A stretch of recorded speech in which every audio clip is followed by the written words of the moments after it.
The average Aussie will spend roughly 90,000 hours at work over their lifetime.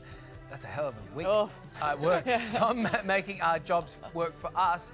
We've got to do that. It's a must. The key is knowing how to have hard conversations at times with your boss. So to teach us how to tackle these tricky chats, we're joined now by career expert Sue Ellson in Melbourne. Good morning to you, Hey, Sue. Sue. The cost of living crunch has put a lot of pressure on many Aussies, even more pressure on a lot of people to try to get a pay rise. So how do you begin with that conversation? How do you begin with that ask? Well, you have to ask, that's the first thing. And you really need to be able to provide the information about how you, in your job, have increased products, productivity or performance. So for instance, if you want to ask for a $1,000 pay rise, you're going to need to be able to show that you've either increased revenue or reduced costs by $3,000 to $7,000. You can also do some research on the myfuture.edu.au website to find out the comparable rates. And you may also be able to negotiate other benefits. And interestingly, the best time to do this is between the ages of 40 and 49, because that's when people are paid the most. But if you're outside that age range, really showcasing your value is critical. Yeah, but people like to manage expectations, these managers, don't they? So, I mean, what if you receive a disappointing pay increase? What's the best way to say, is there more? Yes, well, your employer may not be fully aware of all of the contributions you're making, so you definitely need to make that clear. And then I would ask them specifically, what do I need to do to achieve a pay increase? Get those details in writing and make arrangements for about 3 months' time to meet again and say, look, I've done all this stuff, can we renegotiate now? But just remember, a lot of employers are finding it difficult too.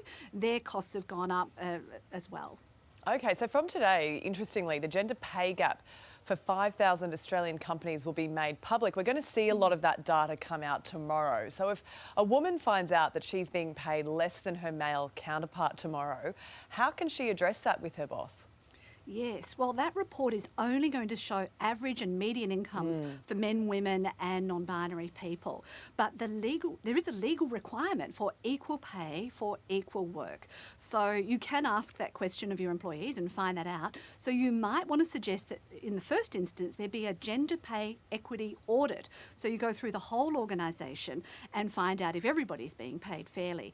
And if that doesn't work, you can actually apply to the Fair Work Commission for an equal remuneration order where they have to pay you the equal amount. Yeah, it'll be interesting to see that report. We'll have the details on that tomorrow. But pay isn't the only tricky topic, because people out there, they still want more flexible arrangements. Work from home's not going from anywhere. How do you ask your boss about that?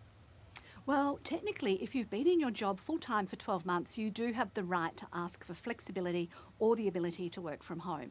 Now, obviously, that comes with advantages and disadvantages, so you can't always guarantee it's going to be smooth sailing, and you do need to be honest. You're going to have to set up systems and processes, probably do more reporting, more documentation, but again, it needs to work for both you and your employer. All right, Sue, great to get your insights on it today. Thanks for joining us. Sue. Thank you. See you soon.